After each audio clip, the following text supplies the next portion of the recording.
Hi, everyone, and welcome to the new Casino Playbook, our summer webinar series exploring where marketing and operations meet and shape more profitable guest-first strategies. Today's session is titled Data Difference, How Shared Data Strategy Can Unlock Efficiencies, Accountability, and Revenue. You know, marketing and operations often use the same data, just in different ways. So today we're going to see how teams can create alignment and transparency and ultimately make smarter decisions through integrated data practices. We're joined by a fantastic panel of experts who are elbow deep into data, but more importantly, how they're using data is really making a difference. Before we begin, I'm going to take care of some housekeeping and do a little self-promotion because I always have to be the marketer and do some promotion. First, you know, I'm always asking for topic suggestions because I want what we do to serve casino marketers. This topic actually came from Josh, who helped me a few months ago come up with an idea for this series. So if there's a topic on your mind, let me know because I want to build all our programming with you in mind. As for today, you're going to get an email with a link to today's recording within the next few days. Now for the self-promotion, registration is open for both of our regional boot camps. Today's the last day to register for Midwest, which is happening in 2 weeks at River Spirit. That's the one where we're going to help you define and redefine and replan your marketing calendars for the year, or at least for 90 days. And this year we've elevated the concept of boot camp to another level. So I think you're going to be surprised and you're going to really enjoy it. It's a great chance to learn from industry leaders. And then in September, we're going back to the Pacific Northwest. This time we're going to be in Muckleshoot. As casino marketing continues to evolve rapidly, this particular boot camp is going to focus on digital and technological advancements. And you can find both of those details on both those events at casinomarketing.com, and I will drop the links in the chat in case you're interested. You can submit your questions in the Q&A, and now you can also upvote questions. So if you see a question that you like, upvote it and we'll prioritize that. Reactions are supposed to be live, so you can use the emojis when you want. And now we can get started. I welcome Angie, Aaron, and Josh. Could you tell us, the participants, a little bit about yourself? Sure, I'll start. Hi, everyone. I'm Angie Dobney. Today, I am a consultant for Rise Up Revenue, which is my consulting company that I created after I've had it for a few years. Most recently, I like to switch between consulting and taking a job. And I did take a job where I opened a very large mega resort on the Las Vegas Strip, Fontainebleau. So I was, I think, employee number 10 there. Was able to really get out and understand all hotel gaming marketing systems. I was the head of revenue management and CRM for that organization. I left early on after we got it open, and then have been consulting since. So working with various properties, some gaming, some non-gaming as well, which I'm not going to say this. I like gaming a lot better. I feel more comfortable doing that. So, but yeah, so it's been really great. You know, through my career, I used to head up Rainmaker and would, be out in front of a lot of hotels and casinos and really see people who did things well and who didn't do it so well. So, being able to take that as, like best practices, out to the consulting world has been really successful for me so far. But thank you for inviting me here today. Thank you. Aaron?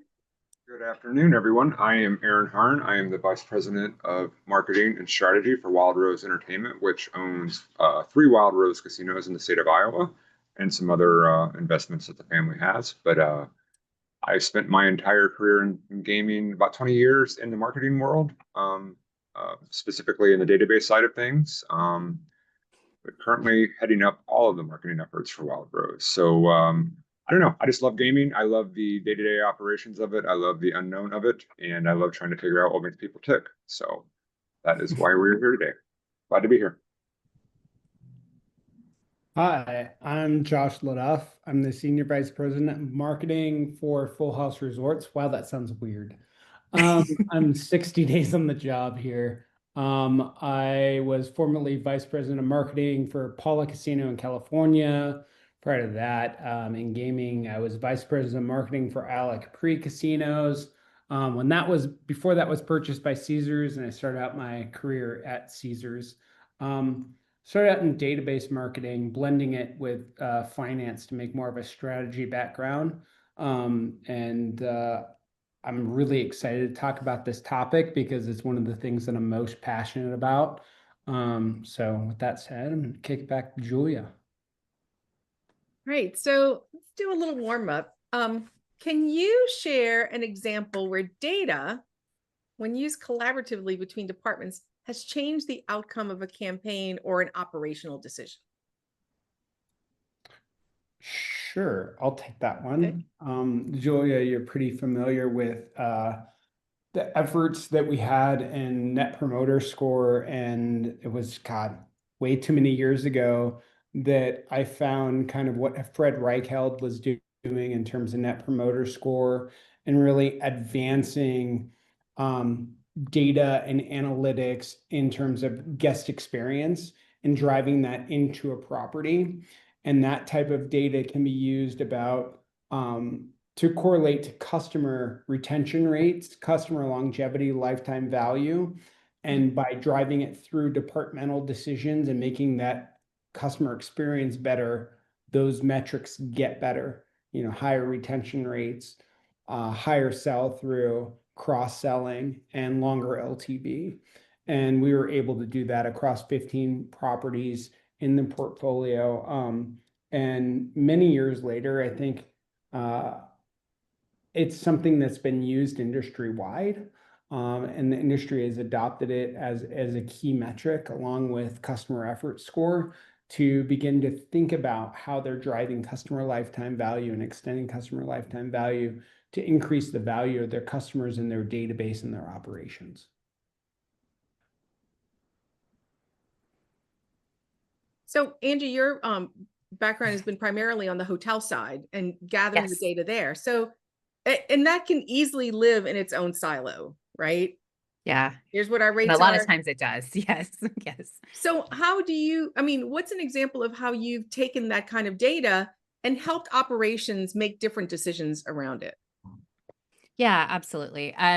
What I find a lot of times is like, being a casino-based property that, 9 times out of 10 is all you focus on, right? Is that casino business and that casino database because it's so profitable and, how to increase, like lifetime value and, and really the guest experience scores. But there's a wealth of data that is, you're also out there and you're selling to like your group segment of customers, which is a very profitable segment as well. Given that you're pricing it right and you understand what your total property forecast should be and what contribution from a profitability standpoint that every one of your customer segments are going to be giving you. So really focusing on those other like hotel based segments. And then what I've been finding a lot is that you have a hotel database and you have a casino database, and they don't necessarily blend together. Right. And you have all of these people that are sitting in your hotel database that a lot of times people aren't marketing to them. So if you just sold, let's say 20 to 25% of your inventory, which I know is absolutely high for some properties, but there are some properties that are the 50s and 60% of selling through an OTA. So being like an Expedia.com or a Booking.com, very expensive business, right? You can pay anywhere between, let's say 18 to 30% margin in order to capture that, but you have these names that you're not marketing to. You're not giving them a reason to come back to your property because your marketing programs aren't focused on that. I think that is probably like a big gap that I see today from that standpoint. But really, a good revenue management person shouldn't just focus on, okay, let me fill the hotel. It's filling the hotel with the right customers and understanding what to expect when they're on property and making sure that you're maximizing that total spend and the lifetime value that Josh talked about. So one of the things, Angie, that we've worked on together is actually maximizing customer value because casino looks at just casino. Yep. And one of the technologies that you help with is actually looking at the whole customer value so that you're putting the right people in the hotel rooms so that it includes not only casino, it includes food and beverage, it can include amenity spend. Can you talk a little bit about kind of how you've helped and you've built a practice around this? Yeah, absolutely. Right. And so early on in my career, I was very, very lucky to be able to have people that came into my life that mentored me towards this like thinking of like total profitability. So Mm. it's really like what I had talked about before is understanding, okay, well, here's your casino database and understanding, not just the segments and the profitability that you're getting from them, but also how that ties overall into a hotel transient customer who books directly on your Mhm. website and what's expected of them because we're calculating, what that spend looks like from a gaming customer. We should be calculating that on a transient customer who books directly on your Right. website. And you don't have to pay commission for them or an OTA being like an Expedia and Booking.com. I always use that and people always ask me, what's OTA? So like an Expedia or Booking.com and Right. knowing that, hey, we're paying, let's say 20-25% margin for this customer to capture them, but we know that they're going to spend this while they're on property. And maybe their length of stay might be a little bit more increased. But what it really is from you break all of those different silos down and it just comes to profit, right? Knowing Right. exactly what goes in for your cost per occupied room, what you're paying for, what your total reinvestment looks like, on the casino side, what your marketing expense is, what you're paying for a comp rate, for your casinos, or even what your discounted and yieldable casino rate would be, not a flat casino rate, by day. It really should also yield with demand, and we could talk about Mhm. that in just a second. But really digging down into the profitability of each one of your customers and knowing what it takes to capture them and what they're going to do, and understanding those behaviors, what they're going to do while they're on property. Did that answer your question? Did I miss Yeah, any and part of it, I Josh? think I think what I got from you is the notion of looking at a customer's profitability. $100 customer could be profitable in a different way than another $100 customer because of the hotel rate that they pay, because of the food and beverage spend, because of their gaming spend. And so Absolutely. bringing all these data points together really gives you a better picture that you can market with. Yes, So absolutely. one example is a lot of marketers around the country will send non-yieldable offers. So they'll send 1 night free, 2 nights free, Mhm. 3 nights free. And even within let's forget the OTA because a lot of properties don't have like a big transient market. Mhm. But Angie and I developed a practice where we would begin to yield out and close out rate segments based on the total customer profitability of each comp offer, right? And then looking at saying, hey, call in for your hotel offers, and then we would rate them based on their most recent profitability to the customer. So we put the right heads in the right beds. If it was a Saturday night, we were yielding out those lower end customers based on total customer value. Mhm. And yielding amount, not necessarily just saying like, hey, you don't have a room here. We would just price it, let's give an example of, let's say, for easy math is, the rate tonight, we're going to sell $500, which is what the market, we know that we can fill the hotel at this $500 Mhm. threshold. We would be comping anyone that would be at 500 plus ADT, ADW, whatever it is that your calculation looks like. But for $100 customer, they're not going to get a comp room. They would get a discounted cash rate of, let's say, $399 or around there. So the Mhm. $100 plus the $399 gets them to that So 500 100. level. And 9 times out of 10, $100 customer is probably not going to pay $399. And so, but there are some that will, right? So we're not saying, hey, you don't have a room here. It's just comps aren't available today. Let's move you to a time where there's lower demands, where maybe you will qualify for a comp. So yeah, a lot of great success with that, which is fantastic. But it's really, again, understanding what it takes to your cost of acquisition for each one of your customer segments, and knowing profitability and what's expected while they're on property, and what that looks like from profitability, right? If they buy tickets to an entertainment venue versus if they're going to the steakhouse, right? Very different types of profit Right. margins for each. Right. So Aaron, I wanted to ask you, because we've been working on a lot of projects together also. Um, this is quite the group that we always have seemed to like overlap projects.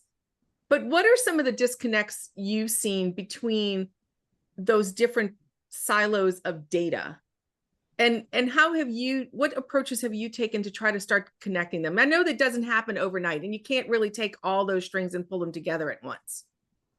Funny you asked that, because that's exactly what I was thinking as I was listening to Josh and Angie talk about the hotel, because that's a project we're diving into pretty deep. But I think one of the biggest disconnects I have seen is people understanding why we are collecting the data and what we're doing with the data. Like, what does it actually mean for us, and what are you going to do with it?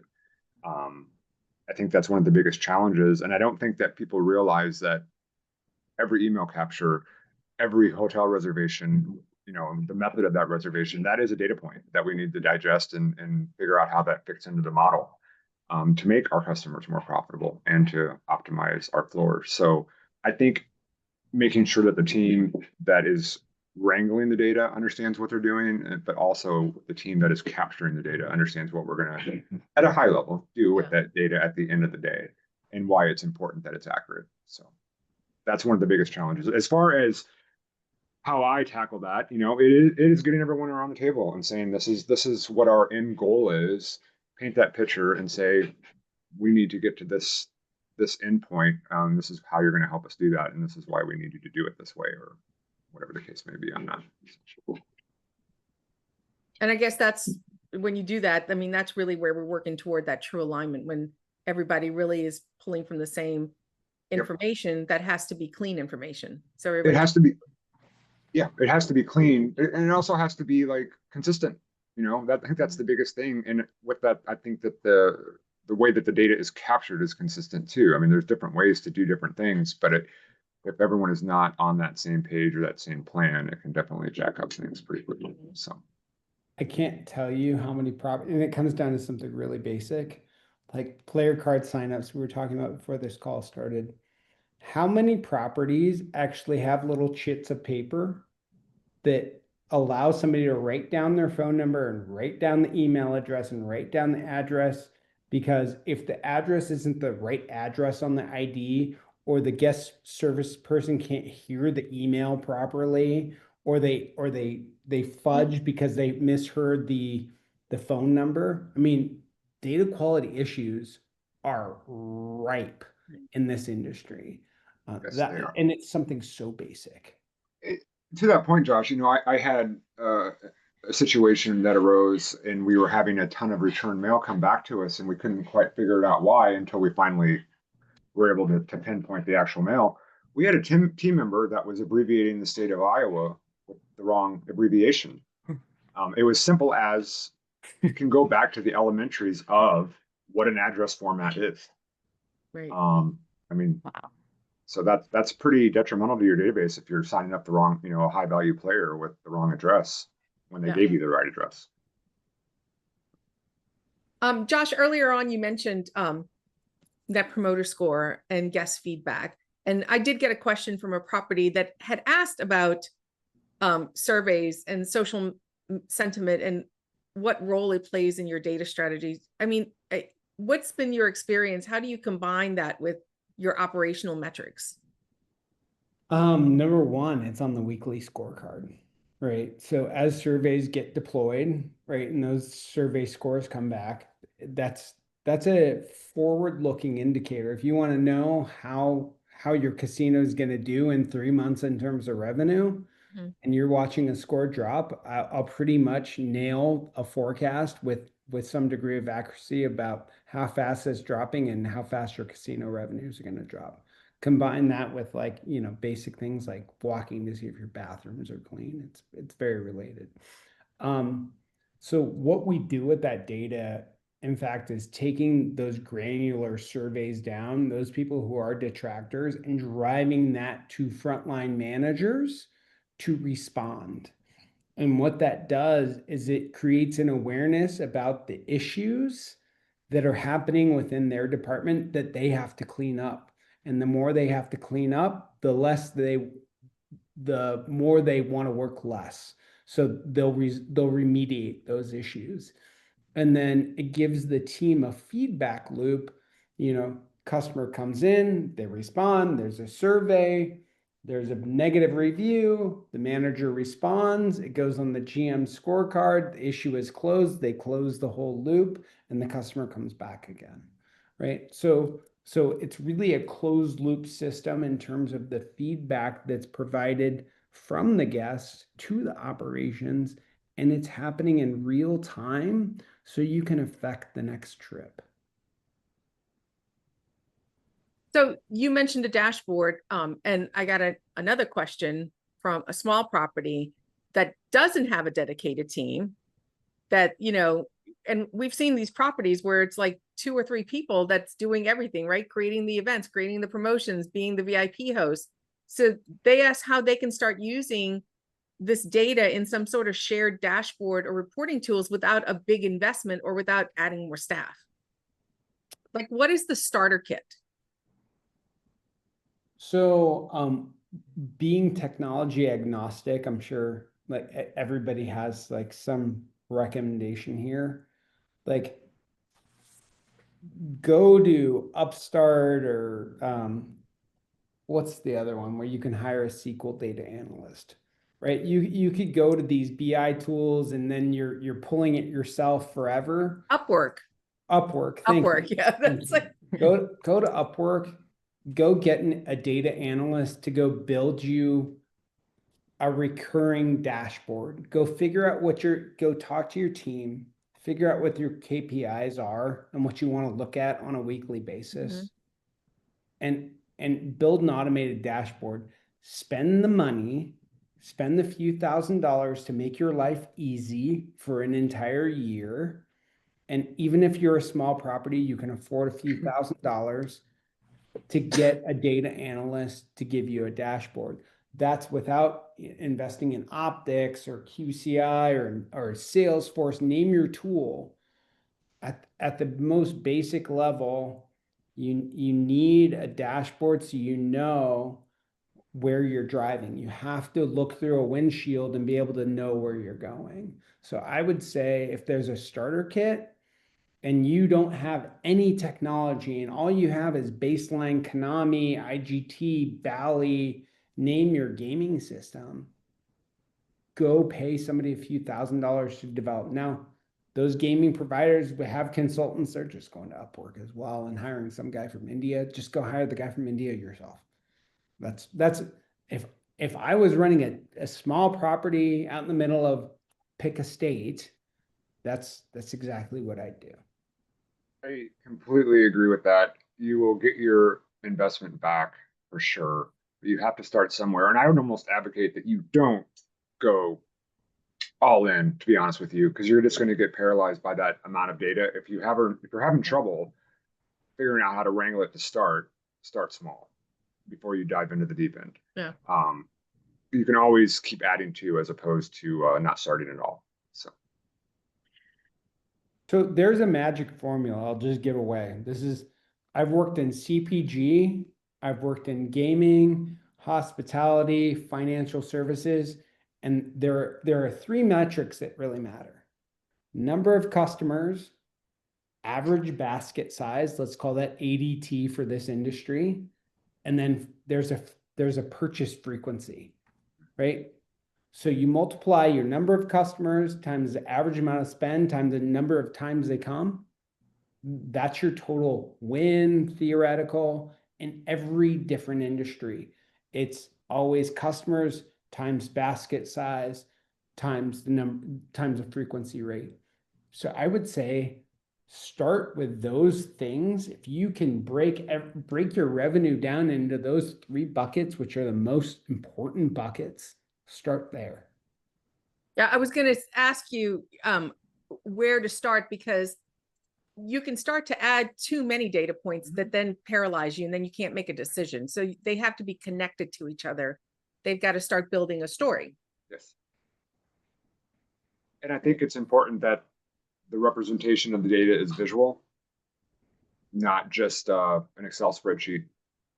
I think if people interpret it, in my opinion, easier, and it's more actionable. To be honest with you, that's my opinion on the matter. Make it visual. So. Yeah, and I think That's a that really you good can point. make things visual very easily too. I mean, Yes. Red, yellow, green, right? Here's what's Right. doing poorly. Here's what's moving along. Here's what's Right. doing great. Right. And not to, I know this is on your agenda, and you can tell me, we'll get there in a minute, but with the AI tools that are out there, you can easily figure out the code of what your dashboard needs to be pretty simply anymore. It's not as complicated as it used to be, that's for sure. So when we talk about data points, though, what are some of I know that I just said, sometimes we can just capture too many data points and then we can't make decisions because they're not really telling us a good story that's actionable. But there are overlooked data points like that can drive profitable visits but go unused. Like, what are the ones that you've seen that you've stepped in and say, you know what? Here's where your magic is right here. Here's this number.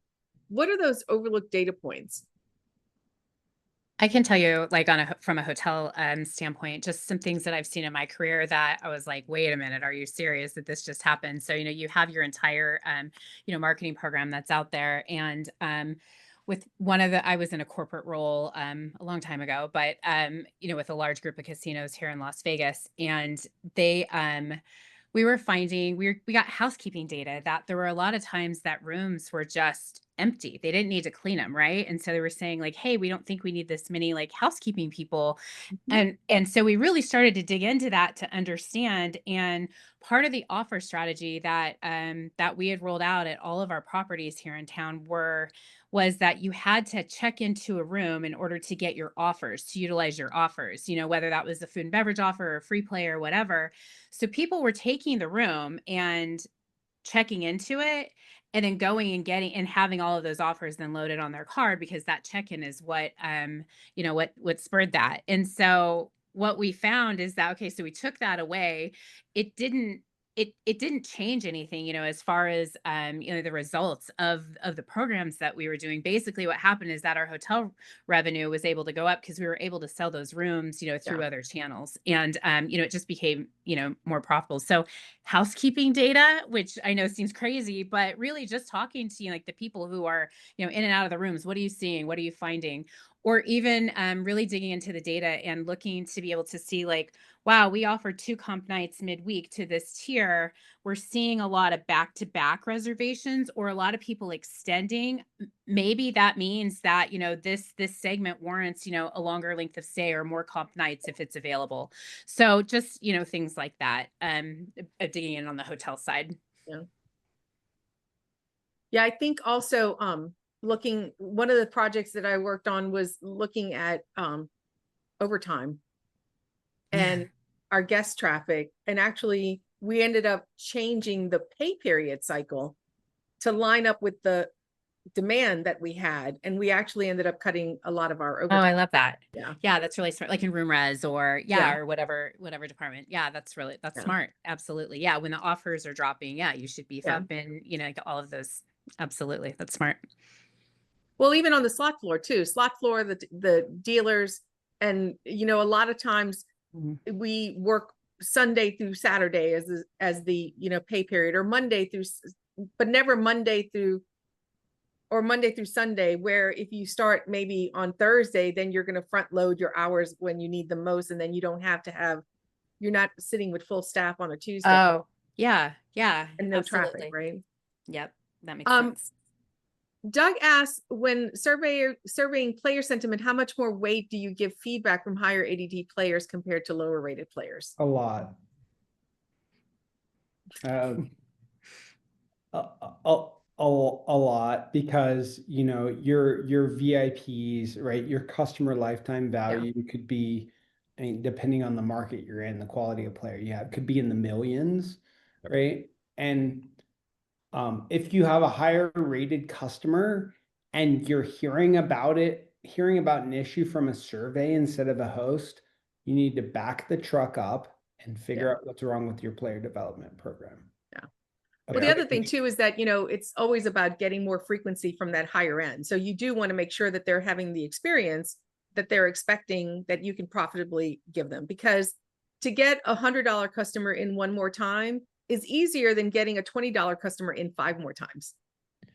That's right. And the reality is that if your player if they're answering via a survey and they're not getting a response or a solution from player development, that is a cry for help. because they want to be your customer. If they're responding in a survey, they want to love you and they want you to rise to the occasion. And if player development hasn't brought it to your attention as, the marketing director, head of marketing, whatever, back it up and figure out what's wrong in your communication process. By the way, Dan Kostelski from Chalkline loves your simplification of customers times basket size times frequency of purchase. He thinks that's like really memorable and very easy for people to grasp a hold of. So thank you. Every industry. I mean, and you asked about like what's one hidden metric that people never look at that really, really matters. I would challenge people to segregate their database by last play date or and see what portion of the last trip date was in days versus the last 120 days versus the last 240 days, divided by recency. And an easy trick to produce a heck of a lot of revenue very fast is to pull trips forward, get people less latent. So don't have them miss a visit. Get them back in the cycle. So as you monitor things, monitor recency. How many people came in? How many people were from the last 60 days from that bucket? That'd be the quick win.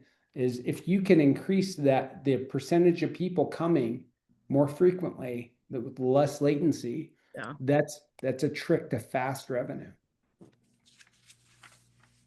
Angie, what has been your experience in terms of like, what does marketing often misunderstand about operational data, such as hotel forecasts or restaurant pacing or spa revenue? And how can better integration improve both the guest experience and our profitability? Great question. So I really think it is, yes, of course it is. I really think, having those forecasts and being able to understand what, has your customer evaluation numbers changed, right? Are you looking at customers differently? So, Josh talking about, like changing it from a 60-day to 120-day, how to bring them forward, who you're bringing forward, and hotel being able to provide saying, hey, we just don't have, let's say 100 arrivals today. We have, this many arrivals by this segment so that they know and that they can really understand what that means to this different, organization. Understanding the demand of a spa is huge, right? Knowing what the prime times are, knowing what customers you have in the building to be able to set like those comp criterias and really to, how to market to those people, when to market to those people as well, because it has a completely different, demand than everything else if it were just to be standalone, but really integrating that and knowing, I mean, really just not saying, hey, this is a customer that falls within this profitability range and on the gaming floor, but maybe they spend all their money in the spa, given if you own the spa, if you're not, if it's not a third party, right? And really what the revenue and profitability looks like. But maybe subsegmenting out, your database of saying, yes, they fall into this like, large control segment of people that we're going to market to from a gaming perspective.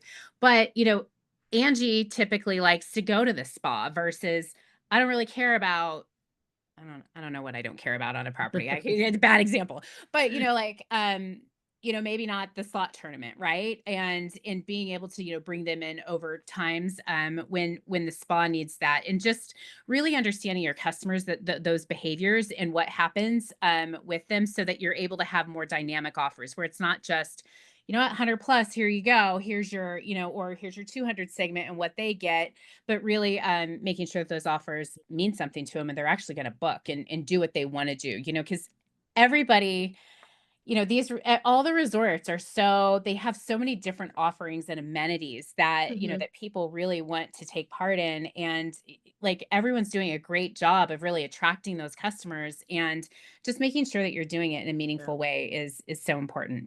Did I answer your question? Yeah. Well, so I'm going to turn that around a little for Aaron and for Josh. How, as marketers, can we work more effectively with hotel and F&B teams to make sure that our campaigns don't create service bottlenecks? I mean, there are still people out there that see a line and think that's great news.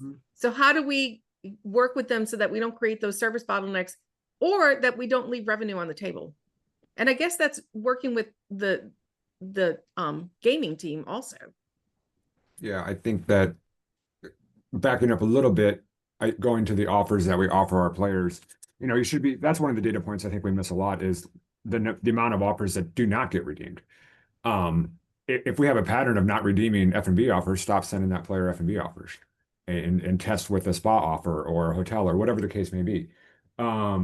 I think that's a data point that gets missed. I think we need to align staffing schedules against peak hours and kind of line up our offerings with that schedule and those hours to make sure we don't blow up the outlets. Especially in my case, we only have 1 or 2 food outlets per property. A peak time can really hinder the operations of the restaurant. So we kind of need to spread those offers out, if you will. One of the things we do at one of our properties is part of the database gets their offers on Tuesday, Wednesday for food. The next part gets their offers for Thursday, Friday, based on their value. And that helps streamline that just because we don't have enough bandwidth or honestly capacity to handle, all the offers getting sent back at the same time. Yeah. So that's one way that we do that. So it's collaboration with those departments for sure. Yeah. One of the things that Aaron just talked about, even like when you drop the offers, right? And for some reason, like there's a lot of customers that still want to be able to just pick up the phone and call somebody and Yes. talk to somebody, even though we have these amazing tools and to be able to bring, loyalty online and you can book it right from your phone. And well, I mean, and that's a gap for some properties too, being able to know that that technology exists and it's not, you don't need to spend millions and millions of dollars to make that happen any longer. But we're going to cover some of that at boot camp. Thanks for the plug. yeah, that's a good one. That's definitely a good one.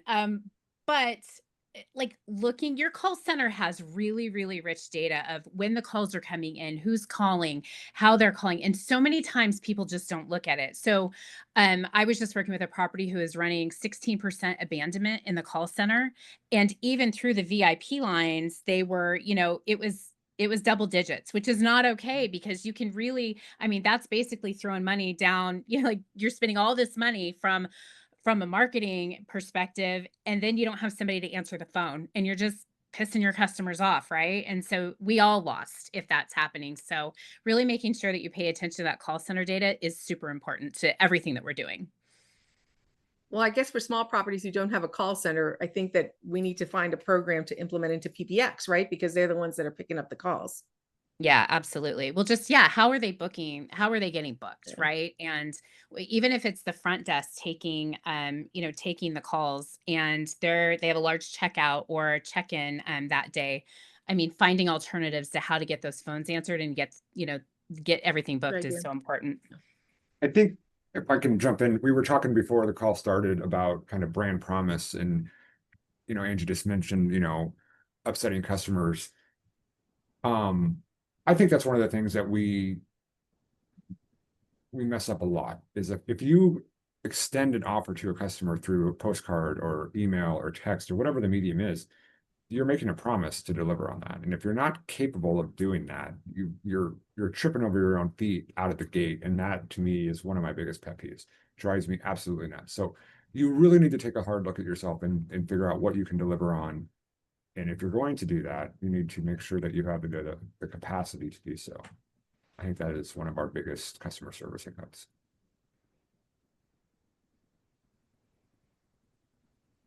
Josh wanted to say something, but since you opened the door to collaboration and culture, which is one of my favorite topics, what are some of the best practices that you've seen, or what are some of the practices that you've implemented for creating more transparency and shared accountability based on the data that you're getting?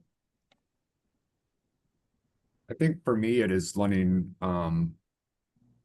those that can make a difference, which is, everyone, but like frontline, sharing those surveys, sharing that social media feedback with the customers, good and bad. One thing that we do is we scrub some of the names out of those, so it's not throwing anyone under the bus or anything like that. But when we have a really bad experience at X outlet, we make sure that everyone knows why it was a bad experience. Not necessarily that they had a bad experience, but what happened that made that a bad experience and how can we fix it? So having the transparency on those touch points that come to our attention, I think it's important to share those down the line. I agree. I find that a lot of times, like, to really make an organization like work well together is to make sure that everybody has the same goal, right? And that goal should be profitability, no matter what, like EBITDA, right? Like bottom line, through all, how is the property performing? And so it's very different because you think if you're sitting at a table and you're trying to make decisions, with a hotel team and a head of sales. Typically a head of sales is incented on number of room nights and not revenue, not profitability. And so there could be lots of hidden, and I'm not digging on the salespeople here. It's just, there might be lots of concessions that they've made where they paid maybe higher commission in order to get these room nights that they're being analyzed on versus a, head of like player development or casino and what they're really focused on. But if everybody at the table is like take it all away and really focused on driving total profitability for the property and making the right decisions, and maybe that means okay, we're not going to take as many group customers and that we're going to do some special marketing offer to be able to bring in more players during this time or this segment of business. Makes sense to everybody, right? And that we're all working in tandem together instead of fighting each other for our own personal goals.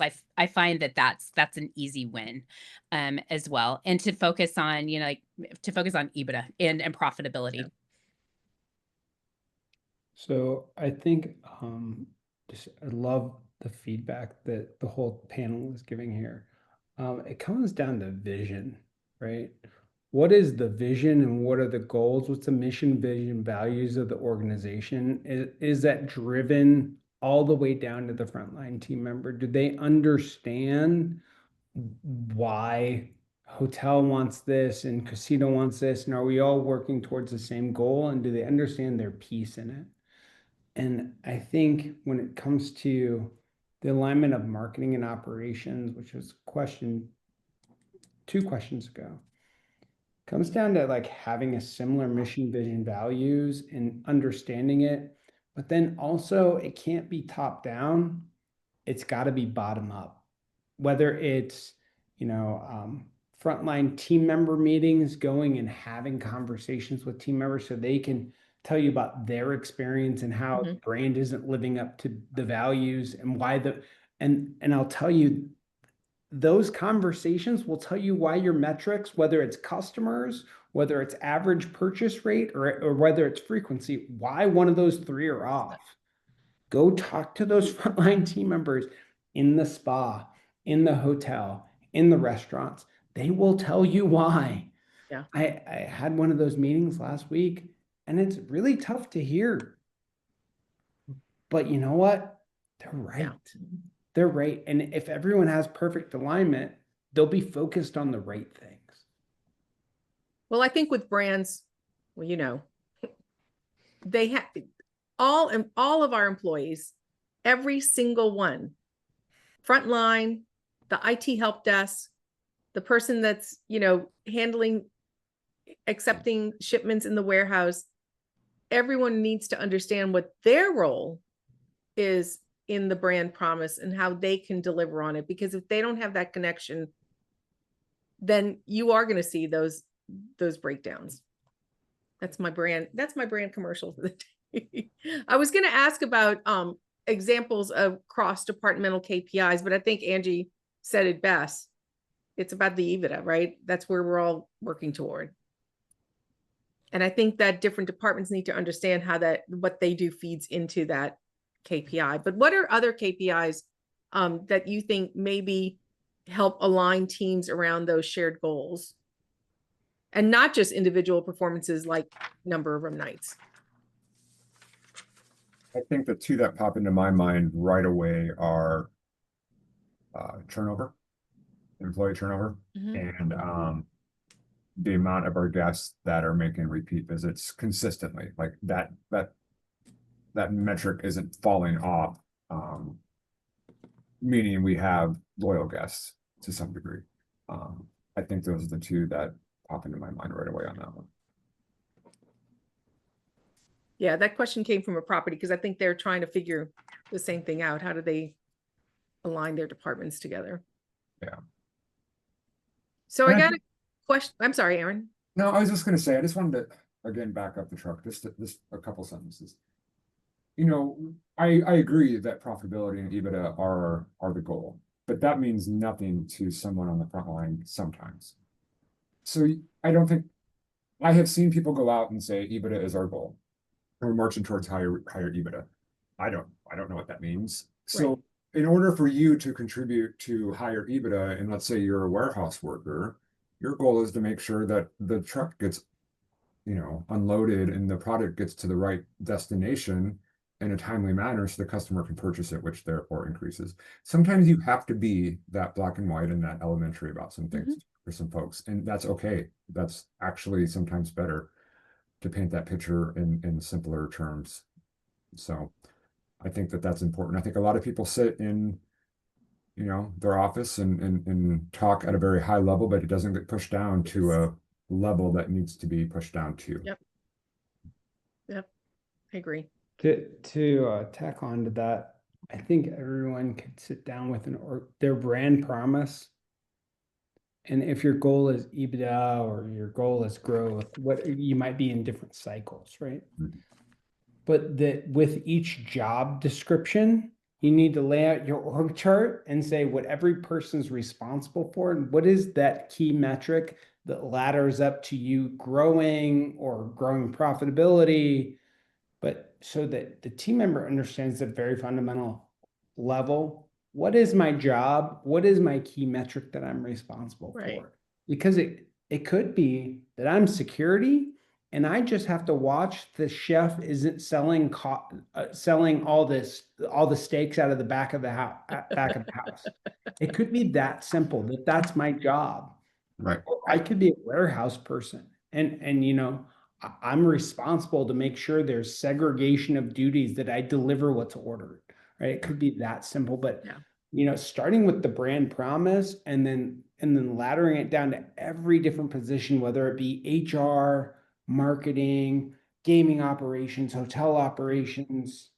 It's so important everybody understands I think what Aaron was saying is spot on. It's like, what is my unique contribution to ladder up to that bigger goal? And there's nothing wrong with making that goal measurable in the terms that team member can understand. So you can talk about that at their review or their weekly touch point, whatever the case may be, to keep them on point. So I got another question from a property, which I thought was wonderful. How do you handle situations where the data says one thing, but a senior leader's gut says another? So I guess they're looking for tips on influencing the decision makers to trust the data. Numbers don't lie. Yeah, test it, A/B test it, do it their way, like split it up, right? Do half their way and do half the other way based on the data and see what the results are. And my experience is nice. I mean, revenue management wasn't around. I mean, I'm going to date myself here, but I went to hotel school at UNLV and we didn't learn really anything about revenue management. And, I learned by trial and that's exactly how I did it. They'd be like, listen, wherever I was working would say, we've always done it this way. I get that, but let's try it this way. And that's what it always came down to were the numbers, right? And making sure that you have the analytics to be able to really understand what the impact is on both of the ways that you try. I think that, oh, go ahead, Josh. No, just tread lightly. Right isn't always right. And so you have to decide what hill you're willing to die on, right? And for the sake of a pittance of revenue or being right. And I love the A/B testing. The other thing is just to sit down and have them explain what their gut's telling you and why, right? Because there could be some KPIs that you're completely missing. Excuse me. So that, sitting down and having a conversation, and then you're going to gain some mutual respect out of that person because they're going to take it as a moment to educate you and imbue their, all their wonderfulness about how they're so much more superior and it's a chance for you to learn and become a better team member at the same time. But yeah, I mean, those are always sticky. Yeah, that's kind of where I was thinking too, is don't, the data doesn't lie, quote unquote. I do believe you need to put some weight behind that, but don't forget to correlate that back to human behavior and emotion, and understand why the data is telling you that. I think that that is one of our biggest challenges as an industry, as we become so data driven that we've kind of excluded human behavior and the way people operate. I encourage people to do it, and I always get strange looks when I say it. It's like, just go stand in the corner of the casino floor and stand there and stare at people for an hour and see what they do. You'll be amazed what you pick up. Tie that back to what's happening in your database, and it's something different might click for you. So I'm a people watcher. I encourage people to be people watchers. So we're getting close to the top of the hour, so I'm gonna skip ahead and ask you, especially because we've got G2E on the horizon now. What innovations in data tools or practices are you most excited about right now? What are you seeing that you think is going to help you? I think it's the little puppy in the corner of your screen.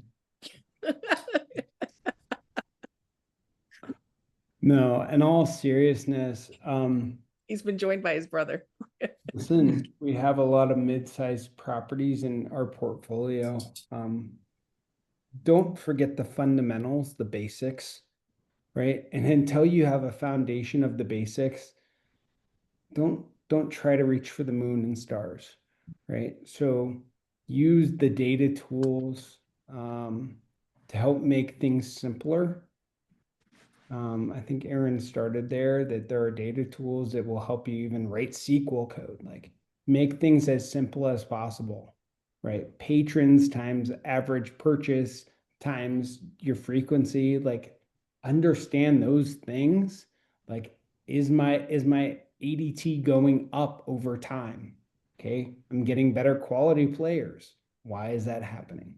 Right? So, I mean, all these fancy things, I think they can make a property go from 0 to 60, but you have to start with putting tires on the car. That's what somewhat my answer is going to be, is like, there's so many great tools out there on the horizon, and there's going to be so many demos at G2E that are going to be shiny and fresh and new.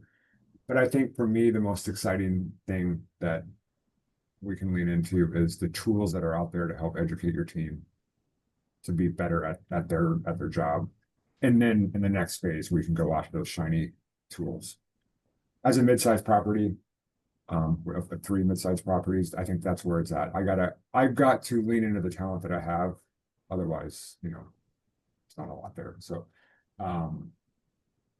yeah, I think one of the things that happens is that we often forget about the talent that we have, or we expect new tools to be able to compensate for the level of talent that we have, is maybe a better way to put it. And then we're sort of in a jam then. Yeah, because the big question that comes out of those shiny new happy tools are, what do I do with this data? How do I even digest this data? So going back to Josh's point, elementary, those 3 key things. Let's get our hands around that. Go from there. Angie, are you seeing anything?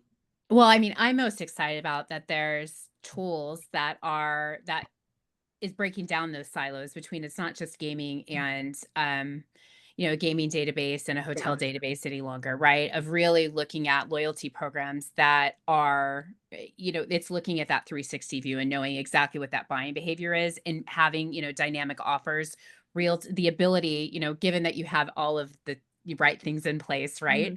And being able to, dynamically incent somebody for a certain action, and whether that's through the mobile app that they have, or, whatever technology that they have at their fingertips. But, from a CRM initiative, right? And knowing exactly, what's going on at your property at all times. That's the stuff that excites me. And it's not just a gaming focus, it's property wide. So this question isn't a punt for those more advanced marketers. So if you're really hungry for some more advanced tools, like go look at N8N, right? It will take a agent, whether it be Chat GPT or any AI agent, and you can build a process around with N8N or Replit, right? You can use a large language model to write an application for you. In fact, Angie and I have had this conversation before. It's like, and you're paying, I think it's $25 a month, and it's like having an in-house coder, and it will make you an entire N8, as in the letter 8. The number 8. The number 8. Thank you. The number 8. I knew you meant. Yeah, N8N, and then Replit is just amazing. So like higher order stuff about getting stuff done and using AI agents to actually do your creative and send it back to you for approval and send you 5 different versions, and yeah, you can build it. So I'm on a schedule to be on a training about AI agents. I find that to be super interesting from my end. But don't load your data into an AI tool and ask it what to do. No. Don't do that. Okay, well, I think this brings us to the top of the hour. Thank you for joining me this week. This was a great conversation, just like our other ones before now.